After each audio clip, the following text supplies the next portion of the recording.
ये आकाशवाणी पटना है। अब आप अभिषेक दास से प्रादेशिक समाचार सुनिए। पहले मुख्य समाचार। प्रधानमंत्री नरेंद्र मोदी ने कहा, सरकार देश में समन्वित प्रयासों से मजबूत स्वास्थ्य बुनियादी ढांचा तैयार करने पर ध्यान दे रही है। मुख्यमंत्री नीतीश कुमार ने कहा, कोरोना टेस्टिंग में फर्जीवाड़ा करने वाले कर्मियों पर होगी सख्त कार्रवाई। राज्य सरकार ने स्पष्ट किया, सरकारी क्रय केंद्रों पर अब नहीं होगी धान की खरीद। चालू सीजन में 35.5 लाख मीट्रिक टन धान की हुई है अधिप्राप्ति। और कटिहार जिले के कुर्सेला थाना क्षेत्र में हुई सड़क दुर्घटना में मृतकों की संख्या बढ़कर 7 हुई। प्रधानमंत्री और मुख्यमंत्री ने दुर्घटना पर जताई गहरी संवेदना। बुलेटिन की शुरुआत इस संकल्प के साथ, कोविड-19 महामारी के खिलाफ देश एकजुट होकर लड़ रहा है। आप भी हमारे साथ सुरक्षा और बचाव के 3 आसान एहतियाती उपायों का संकल्प लें। कोविड-19 से बचाव और सुरक्षित रहने के 3 उपाय। मास्क लगाएं, 2 गज दूरी है जरूरी, सुरक्षित दूरी रखें, हाथ और मुंह साफ रखें। अब समाचार विस्तार से। प्रधानमंत्री नरेंद्र मोदी ने कहा है कि सरकार ने देश में कोविड के दौरान बहुत कम समय में एक मजबूत स्वास्थ्य ढांचा तैयार किया है। श्री मोदी आज स्वास्थ्य क्षेत्र के विषय में आयोजित एक वेबिनार को संबोधित कर रहे थे। उन्होंने कहा कि सरकारी और निजी क्षेत्र के समन्वित प्रयासों से कोरोना जांच के लिए प्रयोगशालाओं का व्यापक नेटवर्क तैयार किया गया है।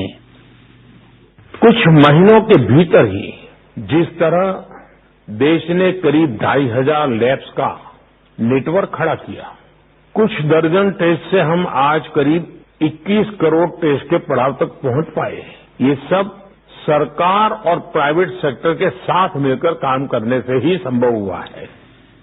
प्रधानमंत्री ने कहा कि स्वास्थ्य क्षेत्र के लिए बजट में अभूतपूर्व आवंटन किया गया है, जो इस बात का प्रमाण है कि सरकार प्रत्येक देशवासी को बेहतर स्वास्थ्य सुविधाएं उपलब्ध कराने के लिए प्रतिबद्ध है। श्री मोदी ने कहा कि सरकार स्वास्थ्य संबंधी मुद्दों पर एक समग्र दृष्टि के साथ एकीकृत नीति अपना रही है। उन्होंने कहा कि भविष्य के किसी भी संकट से निपटने के लिए सरकार देश के दूर दराज के क्षेत्रों में स्वास्थ्य संबंधी मजबूत बुनियादी ढांचा तैयार करने पर ध्यान दे रही है। कोरोना ने हमें ये सबक दिया है कि हमें सिर्फ आज ही महामारी से नहीं लड़ना है, बल्कि भविष्य में आने वाली ऐसी किसी भी स्थिति के लिए भी देश को तैयार करना है। इसलिए हेल्थ सेक्टर से जुड़े हर क्षेत्रों को मजबूत करना भी उतना ही आवश्यक है। मेडिकल इक्विपमेंट से लेकर मेडिसिन तक, वेंटिलेटर से लेकर वैक्सीन तक, साइंटिफिक रिसर्च से लेकर के सर्वेलेंस इंफ्रास्ट्रक्चर तक, डॉक्टर से लेकर के एपिडेमियोलॉजिस्ट तक, हमें सभी पर ध्यान देना है। प्रधानमंत्री आत्मनिर्भर स्वास्थ्य योजना की चर्चा करते हुए श्री मोदी ने कहा कि सरकार लोगों को स्वस्थ रखने के लिए 4 मोर्चों पर एक साथ काम कर रही है। भारत को स्वस्थ रखने के लिए हम 4 मोर्चों पर एक साथ काम कर रहे हैं। पहला मोर्चा है प्रिवेंशन ऑफ इलनेस और प्रमोशन ऑफ वेलनेस। दूसरा मोर्चा गरीब से गरीब को सस्ता और प्रभावी इलाज देने का है। आयुष्मान भारत योजना और प्रधानमंत्री जन औषधि केंद्र जैसी योजनाएं यही काम कर रही हैं। तीसरा मोर्चा है हेल्थ इंफ्रास्ट्रक्चर और हेल्थ केयर प्रोफेशनल्स की क्वांटिटी और क्वालिटी में बढ़ोतरी करना। चौथा मोर्चा है समस्याओं से पार पाने के लिए मिशन मोड पर, फोकस तौर पर और समय सीमा में हमें काम करना। श्री मोदी ने कहा कि भारत ने वर्ष 2025 तक देश से टीबी को खत्म करने का लक्ष्य रखा है।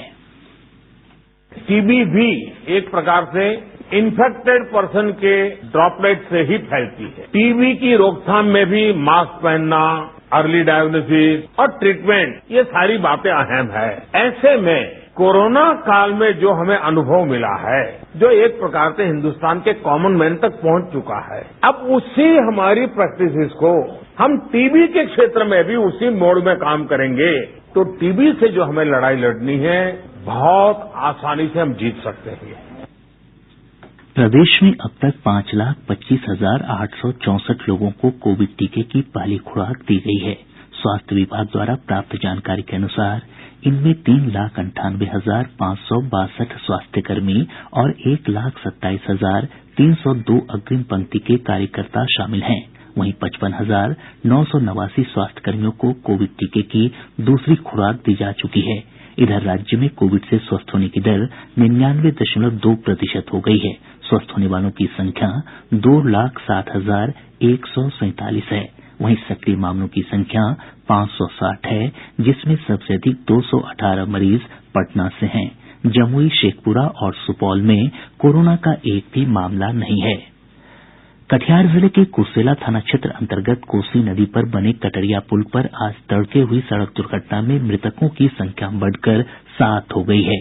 2 घायलों का स्थानीय अस्पताल में इलाज चल रहा है। प्रधानमंत्री नरेंद्र मोदी ने दुर्घटना में मारे गए लोगों के परिजनों के प्रति संवेदना व्यक्त की है और घायलों के शीघ्र स्वस्थ होने की कामना की है। मुख्यमंत्री नीतीश कुमार ने भी दुर्घटना पर गहरा दुःख व्यक्त किया है और मृतकों के परिजनों को 4-4 लाख रुपए सहायता राशि देने का निर्देश दिया है। इधर सारण जिले के मसरख थाना क्षेत्र के खेरवा गांव के पास एक ट्रक की चपेट में आने से मोटरसाइकिल सवार 2 युवकों की मौत हो गई। वहीं समस्तीपुर जिले के सरायरंजन थाना क्षेत्र में एक ट्रक की चपेट में आने से एक महिला की मौत हो गई। सारण जिले के मांझी थाना क्षेत्र अंतर्गत घोरहट गांव में पुलिस ने छापेमारी कर एक ट्रक शराब जब्त की है। मौके से 3 तस्करों को गिरफ्तार किया गया है। जब्त शराब का बाजार मूल्य 40 लाख रुपए बताया जाता है। वहीं मुजफ्फरपुर जिले के करजा थाना क्षेत्र से पुलिस ने 2 शराब तस्करों के ठिकाने पर छापेमारी कर 52 लाख रुपए जब्त किया है। मौके से 2 लोगों को गिरफ्तार भी किया गया है। दूसरी तरफ जमुई जिले के चकाई थाना क्षेत्र अंतर्गत धोबा घाट गांव के पास वाहन जांच के दौरान पुलिस ने एक बस से 2 शराब तस्करों को गिरफ्तार किया है। बेगूसराय जिले के मुफस्सिल थाना क्षेत्र अंतर्गत मोहनपुर गांव में भूमि विवाद को लेकर 2 गुटों के बीच हुई हिंसक झड़प में होमगार्ड के एक जवान की मौत हो गई, जबकि 6 अन्य घायल हो गए। पुलिस मामले की जांच कर रही है। प्रादेशिक समाचार आप आकाशवाणी पटना से सुन रहे हैं। मुख्यमंत्री नीतीश कुमार ने कहा है कि सरकार ने कोरोना जांच में मिली गड़बड़ियों की उच्च स्तरीय जांच करवाई है और जो भी इस मामले में दोषी पाए गए हैं उन पर कार्रवाई हो रही है। श्री कुमार आज विधानसभा में राज्यपाल के अभिभाषण पर चर्चा का जवाब दे रहे थे। उन्होंने कहा कि बिहार ने कोरोना जांच के मामले में देश भर में रिकॉर्ड बनाया है। पूरे बिहार में, पूरे देश में जितनी जांच हुई उसकी तुलना में बिहार में जांच ज्यादा हुई। अपने बिहार की आबादी पूरे देश की आबादी का लगभग 8.4%, लेकिन जो कोरोना की जांच हुई है पूरे देश में, तो जितनी जांच हुई है पूरे देश में 10% से ज्यादा जांच बिहार में। 10 लाख की आबादी पर जितनी जांच पूरे देश में हुई है उसका औसत क्या है 10 लाख की आबादी पर? अगर बिहार को देखिएगा तो देश का जितना भी औसत है उससे 21,000 से भी ज्यादा, उसके करीब बिहार में जांच के बारे में अगर कहीं कोई शिकायत आ गई, कोई बात आ गई, तो एक एक चीज का जांच किया गया। मुख्यमंत्री ने कहा कि कोविड टीकाकरण के मामले में भी राज्य देश भर में पहले स्थान पर बना हुआ है। लक्ष्य के 85% से अधिक लोगों को टीके की पहली खुराक दी जा चुकी है। उन्होंने कहा कि लोगों को अभी भी सावधानी बरतने की आवश्यकता है, क्योंकि कोरोना अभी गया नहीं है।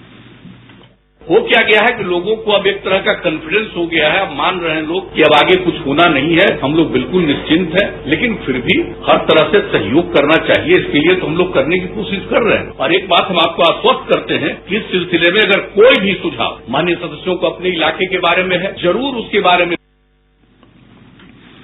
श्री कुमार ने कहा कि होली में दूसरे राज्यों से बिहार आने वाले लोगों की कोरोना जांच करवाई जाएगी और इसके लिए हरेक रेलवे स्टेशन और हवाई अड्डे पर विशेष व्यवस्था रहेगी। मुख्यमंत्री ने कहा कि बिहार में कृषि रोडमैप लागू होने से उत्पादकता बढ़ी है और सरकार अब हर खेत तक सिंचाई की सुविधा उपलब्ध कराने के लिए प्रतिबद्ध है। आर्थिक विकास दर की चर्चा करते हुए श्री कुमार ने कहा कि कोरोना के बावजूद चालू वित्तीय वर्ष में विकास दर 10.5% रहा, जो काफी अच्छा कहा जा सकता है। उन्होंने कहा कि बजट आकार में लगातार वृद्धि हो रही है। मुख्यमंत्री ने कहा कि लक्ष्य के अनुसार हर घर तक बिजली पहुंचा दी गई है और बिजली बिल की शिकायतों को दूर करने के लिए प्रीपेड स्मार्ट मीटर लगवाया जा रहा है। उन्होंने कहा कि सड़कों और पुल पुलियों के रखरखाव के लिए विशेष नीति बनाई गई है और यदि किसी जनप्रतिनिधि को इस संबंध में कोई सुझाव या शिकायत हो तो वे विभाग को दे सकते हैं। इससे पूर्व चर्चा में भाग लेते हुए नेता प्रतिपक्ष तेजस्वी प्रसाद यादव ने कोरोना जांच में हुए फर्जीवाड़े को प्रमुखता से उठाया। उन्होंने कहा कि फर्जी आंकड़ों के आधार पर सरकार वाहवाही लूट रही है। उन्होंने कहा कि उद्योग क्षेत्र में बिहार 26वें स्थान पर है और नीतीश कुमार के शासनकाल में एक भी उद्योग नहीं लग सका।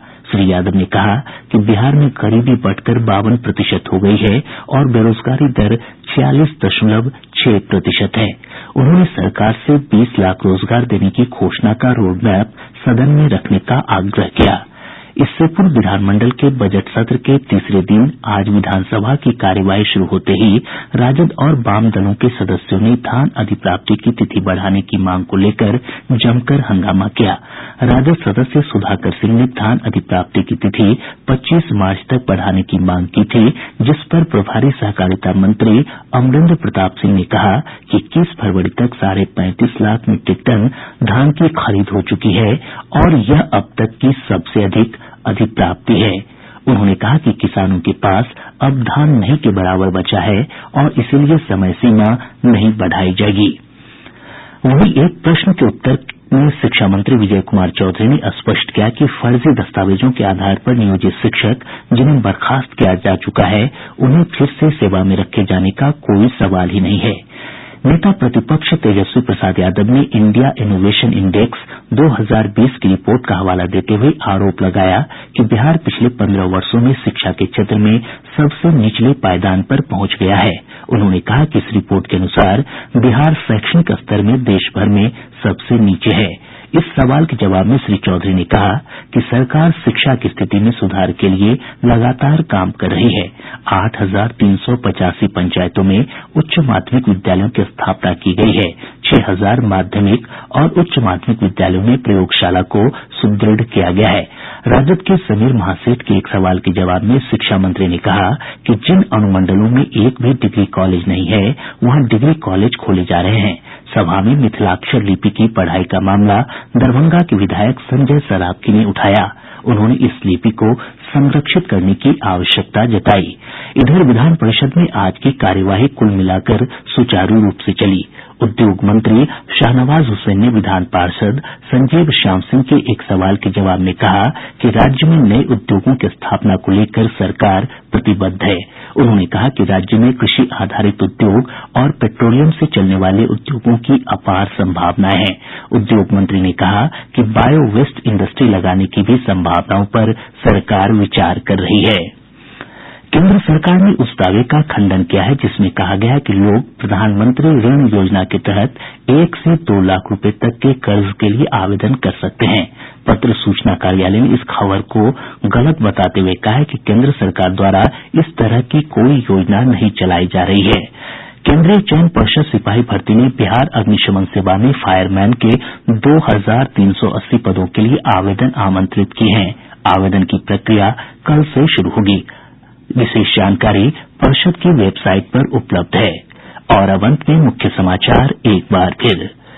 प्रधानमंत्री नरेंद्र मोदी ने कहा, सरकार देश में समन्वित प्रयासों से मजबूत स्वास्थ्य बुनियादी ढांचा तैयार करने पर ध्यान दे रही है। मुख्यमंत्री नीतीश कुमार ने कहा, कोरोना टेस्टिंग में फर्जीवाड़ा करने वाले कर्मियों पर होगी सख्त कार्रवाई। राज्य सरकार ने स्पष्ट किया, सरकारी क्रय केंद्रों पर अब नहीं होगी धान की खरीद। चालू सीजन में 35.5 लाख मीट्रिक टन धान की हुई है अधिप्राप्ति।